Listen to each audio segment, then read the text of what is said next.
అందరికీ నమస్తే అండి. రాష్ట్ర ప్రభుత్వం గత 2 నెలల నుంచి వాట్సాప్ గవర్నెన్స్ని అందుబాటులోకి తీసుకొచ్చింది. ఆ సేవలను ప్రారంభించిన కొత్తలో 160 సేవలు ఈ వాట్సాప్ ద్వారా అందిస్తాము అని చెప్పారు. కరెంటు బిల్లులు కట్టడం కావచ్చు, దేవాలయాల దర్శన టికెట్లు బుక్ చేసుకోవడం కావచ్చు, అలాగే క్యాష్ సర్టిఫికేట్లు, ఇన్కమ్ సర్టిఫికేట్లు, రెవెన్యూ సర్వీసెస్ వాడుకోవడం కావచ్చు, ఏవైనా సరే ఎంఆర్ఓ ఆఫీసులకో ఎండిఓ ఆఫీసులకు వెళ్లకుండా, సచివాలయాలకు వెళ్లకుండా జస్ట్ మొబైల్ తీసుకొని వాట్సాప్లో జస్ట్ మెసేజ్ చేస్తే చాలు, మీకు ఆ సర్వీసులు అందుబాటులో ఉంటాయని ప్రభుత్వం తీసుకొచ్చింది. అది మొదట్లో కాస్త సాంకేతికపరమైన సమస్యలు తలెత్తినప్పటికీ కాలక్రమేణా బాగానే పాజిటివ్ ఫీడ్బ్యాక్ వచ్చింది. పబ్లిక్ రెస్పాన్స్ కూడా బాగుంది, సక్సెస్ అయింది. మొన్న ఈ 10th క్లాస్ ఇంటర్మీడియట్ ఎగ్జామ్స్ అవుతున్నప్పుడు కూడా హాల్ టికెట్లు కూడా దాని నుంచే డౌన్లోడ్ చేసుకున్నారు చాలామంది. రేపు పొద్దున్న రిజల్ట్స్ వచ్చాక కూడా దానిలోంచే రిజల్ట్స్ చూసుకోవచ్చు. అంత ఫ్లెక్సిబిలిటీ, అంత ఈజీగా, అంత యూజర్ ఫ్రెండ్లీగా దాన్ని డిజైన్ చేశారు, దాన్ని తీసుకొచ్చారు. దేశంలో ఇంకెక్కడ లేదు వాట్సాప్ గవర్నెన్స్. దేశంలో ఏ రాష్ట్రంలో కూడా అమలు చేయట్లా. ఇప్పుడు దీన్ని చూసి ఇతర రాష్ట్రాలు దీన్ని స్టడీ చేస్తున్నాయి, వాట్సాప్తో ఒప్పందాలు కుదుర్చుకోవడానికి రెడీ అవుతున్నాయి. మా రాష్ట్రంలో కూడా వాట్సాప్ గవర్నెన్స్ అని.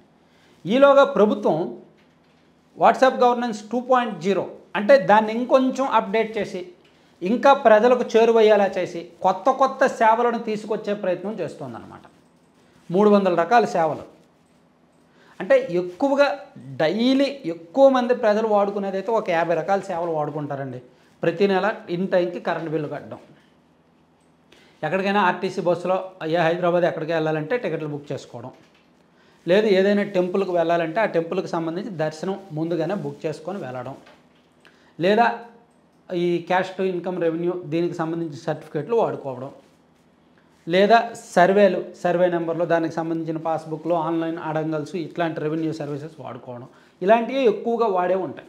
ఇవి కాకుండా చాలా రేర్గా అప్పుడప్పుడు అవసరమయ్యేవి ఈ బర్త్ సర్టిఫికేట్లు, డెత్ సర్టిఫికేట్లు అండ్ ఈ ట్యాక్స్ పేమెంట్లు, ఇవన్నీ కూడా అప్పుడప్పుడు అవసరం అవుతాయి. సో వీటిని కూడా తీసుకొస్తున్నారు.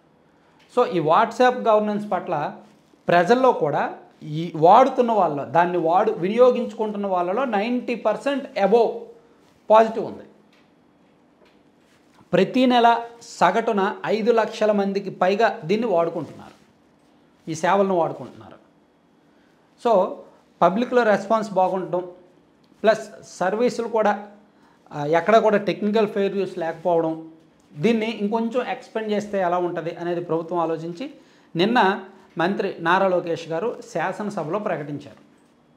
సో ఏప్రిల్ నెల నుంచి కూడా, జూన్ నుంచా 2.0 జూన్ నుంచి ఈ వాట్సాప్ గవర్నెన్స్ 2.0 తీసుకొస్తాము, సేవల సంఖ్య పెంచుతాము, 300 సేవలకు తీసుకెళ్తామని చెప్పారు. ఈవెన్ చంద్రబాబు గారు వాట్సాప్ సర్వీసులను ప్రారంభిస్తున్నప్పుడే చెప్పారు, ఫ్యూచర్లో దీన్ని 500 సేవలకు తీసుకువెళ్తామని. సరే ఎన్ని చేసినా నన్ను అడిగితే డైలీ ఎక్కువ మందికి అవసరమయ్యేవి మాత్రం ఒక 50 రకాలు మాత్రమే ఉంటాయి, మిగిలినవన్నీ చాలా రేరుగా ఉంటాయి. పైగా ఇప్పుడు కొంతమందికి అందరికీ టైప్ చేయడం రాకపోవచ్చు, కొంతమంది ఇంగ్లీష్లో టైప్ చేస్తారు, కొంతమంది తెలుగులో టైప్ చేస్తారు. బోత్ లాంగ్వేజెస్ ఆర్ ఎలౌడ్, 2 భాషల్లో కూడా ఎలో చేస్తున్నారు. ఇది కాకుండా వాయిస్ కమాండ్ ద్వారా కూడా పనిచేసేలాగా ఆలోచిస్తున్నారు. ఇప్పుడు అందరూ కూడా టైప్ చేయలేరు కదా, కొంతమందికి వాయిస్ కమాండ్ ద్వారా, ఇప్పుడు కరెంట్ బిల్ కట్టాలనుకోండి, ఆ ఆప్షన్ సెలెక్ట్ చేసుకొని సర్వీస్ నెంబరు మౌత్ రికార్డ్ ద్వారా, కమాండ్ ద్వారా పే చేసేలాగా అది కూడా ఒకటి తీసుకొచ్చే ఆలోచనలో ఉన్నారు. ఇట్లా కొంచెం ఇంకా ఏమున్నాయి, ఇంకా ఏం చేయొచ్చు, ఇంకా డెవలప్మెంట్స్ ఏంటి, అప్డేట్స్ ఏంటి అనేది ఆలోచిస్తున్నారు అనమాట. సో ఇది ఖచ్చితంగా మనం అప్రిషియేట్ చేయాల్సిన అంశం. దేశంలో ఎక్కడా లేదు, మన వాళ్ళే తీసుకొచ్చారు, ప్లస్ సక్సెస్ అయ్యారు.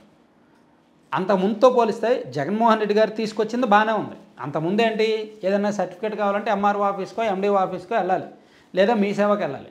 సో గత ప్రభుత్వం, వైసీపీ ప్రభుత్వం సచివాలయాలను తీసుకొచ్చింది. అంటే మన వీధి చివరే ఒక ఆఫీసుని, ఒక ప్రభుత్వ సేవలను పెట్టారు. వీధి చివర, ఇల్లు దాటి బయటకు వెళ్ళి వీధి చివరికి వెళ్తే చాలు గత ప్రభుత్వం ఉన్నప్పుడు.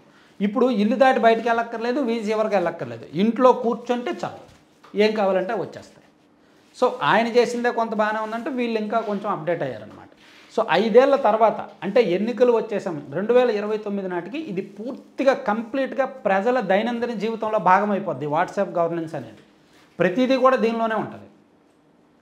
ఆ దిశగా ప్రభుత్వం ఆలోచిస్తోందన్నమాట. అంటే ప్రజల లైఫ్ స్టైల్లో ఇది ఒక భాగం. పరిపాలన అంటే వాట్సాప్, ప్రభుత్వానికి సంబంధించిన అప్డేట్లన్నీ వాట్సాప్లో వచ్చేలాగా, ఇంటింటికి వచ్చేలాగా. అలా ఆలోచిస్తున్నారు.